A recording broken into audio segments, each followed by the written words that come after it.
নমস্কার বন্ধুরা, আমি সোমা। হ্যাপি ফ্যামিলির পক্ষ থেকে আপনাদের সকলকে স্বাগত। প্রতিদিনের মতো আজকেও আমি চলে এসেছি আমার আজকের রান্নার রেসিপি নিয়ে। আজ আমি আপনাদের সঙ্গে শেয়ার করব আলু বেগুন দিয়ে ছোট ছোট দেশি ট্যাংরা মাছের চচ্চড়ি। তো বন্ধুরা, ভিডিওটি দেখতে হলে অবশ্যই একটা লাইক দিয়ে শুরু করবেন, আর স্কিপ করে না দেখে সম্পূর্ণটাই দেখবেন। এটাই আমার বিশেষভাবে আপনাদের কাছে অনুরোধ। আর এই যে বন্ধুরা, আমি কিন্তু মাছগুলোকে একেবারে সরাসরি ভাজতে বসিয়ে দিয়েছি। এখানে আমি প্রথমে কড়াইটাকে খুব ভালো করে গরম করে নিয়ে তারপরে পরিমাণ মতো তেল দিয়েছি। তারপরে তেল থেকে যখন ভালোভাবে ধোঁয়া ছেড়েছে তারপরেই আমি মাছগুলোকে দিয়েছি। আর এই কারণে মাছগুলো আমার খুব ভালোভাবে ভাজা হয়েছে, তলায় লেগে যায়নি। এদিকে মাছ ভাজতে ভাজতে আমি সবজিগুলোকে কেটে নেব। তো এখানে আমি কিছুটা পেঁয়াজকালি নিয়েছি কিছুটা ধনেপাতা, একটা বেগুন ও একটা আলু। এই সবজিগুলোকে এখন আমি কেটে নেব। এই যে বন্ধুরা, আমি সবজিগুলোকে কেটে ধুয়ে নিয়েছি। সবজিগুলোকে ঠিক এইভাবে মাছের মতো লম্বা লম্বা করে কেটে নিয়েছি। আমি বেগুন ও পেঁয়াজকালিকে একটা পাত্রে রেখেছি আর আলুটাকে আলাদা পাত্রে রেখেছি।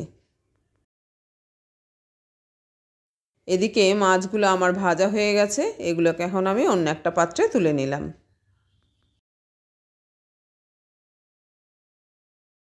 আর কড়াইতে তেল না থাকায় আমি পরিমাণ মতো তেল দিয়ে দিলাম।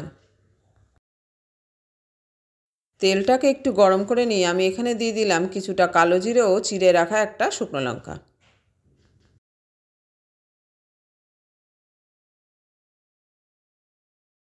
এটাকে একটু নেড়েচেড়ে নিয়ে এখন আমি দিয়ে দিলাম কেটে রাখা আলুটাকে।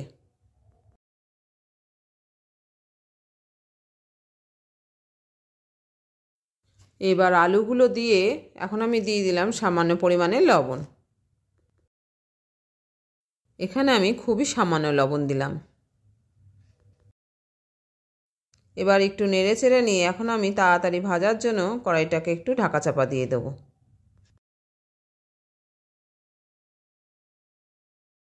2 থেকে 3 মিনিট পর আমি কড়াইয়ের ঢাকাটাকে আবার খুলে নিলাম।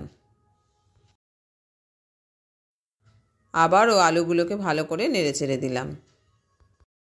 এবার আমি দিয়ে দিলাম মাঝারি সাইজের একটা পেঁয়াজ কুচি।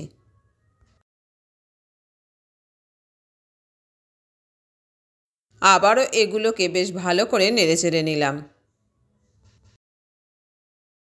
এখানে পেঁয়াজটাকে হালকা করে ভেজে নিতে হবে আলুর সঙ্গে।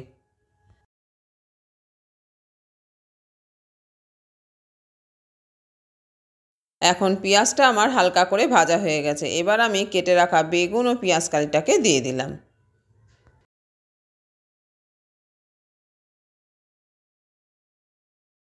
এটাকে একটু নেড়েচেড়ে নিয়ে এখন আমি দিয়ে দিলাম পরিমাণ মতো লবণ ও হলুদ। এখানে কিন্তু লবণটা আলুর সঙ্গে একবার দেওয়া আছে, সেই কারণে এটাকে বুঝে শুনে দিতে হবে। আবারও কড়াইয়ের সবজিগুলোকে ভালো করে নেড়েচেড়ে লবণ হলুদটাকে সবজির সঙ্গে ভালো করে মাখিয়ে নিতে হবে। এইভাবে ভালো করে নেড়েচেড়ে যখন লবণ হলুদটা সবজির সঙ্গে মাখানো হয়ে যাবে তখন আমি কড়াইয়ের ঢাকাটাকে চাপা দিয়ে দিলাম 5-6 মিনিটের জন্য। 5-6 মিনিট পর এখন আমি কড়াইয়ের ঢাকাটাকে খুলে নিলাম। এবার দিয়ে দিলাম ঝাল অনুযায়ী 3টে কাঁচা লঙ্কা চেরা। আর দিয়ে দিলাম গুঁড়ো মশলাগুলোকে। এখানে হাফ চামচ করে ধনের গুঁড়ো, জিরের গুঁড়ো ও লাল লঙ্কার গুঁড়ো রয়েছে। গুঁড়ো মশলাগুলো দিয়ে এবার আমি দিয়ে দিলাম সামান্য পরিমাণে জল। এখন সবজি, গুঁড়ো মশলা ও জল ভালো করে নেড়েচেড়ে কষিয়ে নিতে হবে।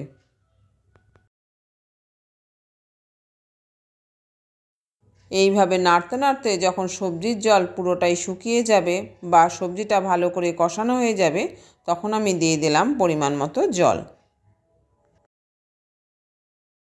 এখানে জলটাকে যে যেরকম গ্রেভি রাখবেন সেইভাবেই দেবেন। এখানে আমি ঘরের নর্মাল জলটাকেই দিয়েছি, আপনারা চাইলে উষ্ণ গরম জলও দিতে পারেন। পরিমাণ মতো জল দিয়ে আমি এবার সবজিগুলোকে ভালো করে নেড়েচেড়ে মিশিয়ে নিলাম। এবার দিয়ে দিলাম ভেজে রাখা মাছগুলোকে।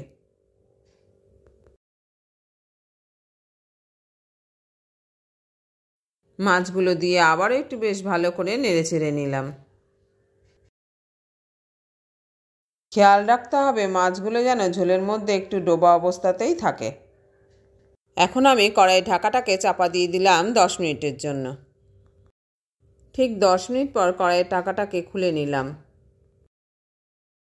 এখন মাছের ঝোলটা অনেকটাই টেনে গিয়েছে।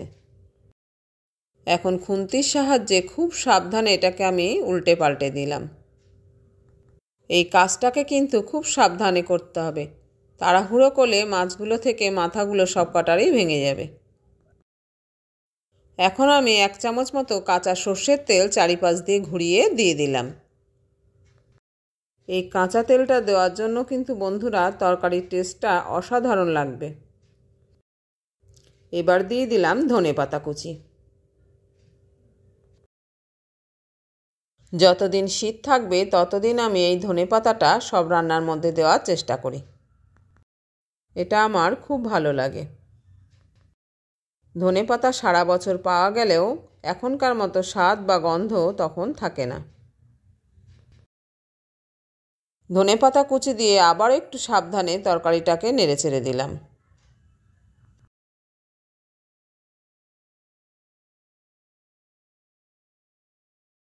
এখন আমি তরকারির লবণটাকে চেক করে নিয়ে কড়াইটাকে ঢাকা চাপা দিয়ে দিলাম 5 মিনিটের জন্য।